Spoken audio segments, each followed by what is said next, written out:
So this dairy farm is a very, very strong asset that the university has as a whole and that we have as a whole state, really.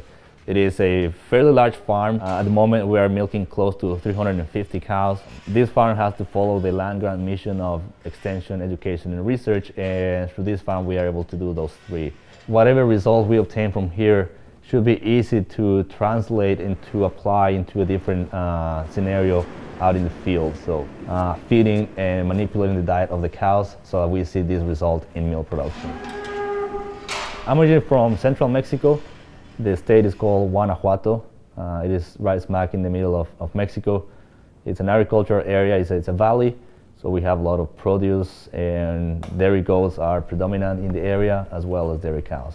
I'm gonna mix it and from there grab a subsample. At a young age I was exposed to agriculture, not from the standpoint of production, but from the standpoint of agricultural education. My dad is a faculty member at an agricultural university in Mexico. You know, it is a very small world and you never know where you're gonna end up, but my dad actually got his master's degree here from Iowa State. So even though my dad was in forestry, I always liked animals, so we would visit the farm animals quite often. But I think definitely the upbringing in that academic environment is what led me to have that interest in pursuing an advanced degree, always following what I liked, which were animals.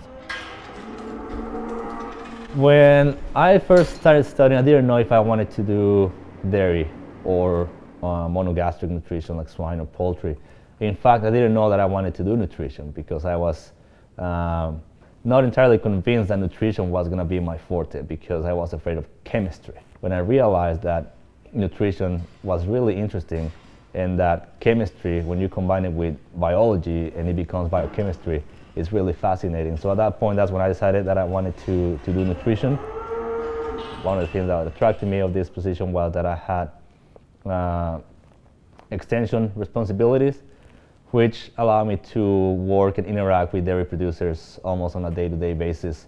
So even though I'm not producing milk myself, I get closely involved with those that are producing milk, and that's one of the things that I enjoy the most. When I'm out there with producers, I see a lot of the real case situations that they face, and I can bring a lot of that information back to the classroom.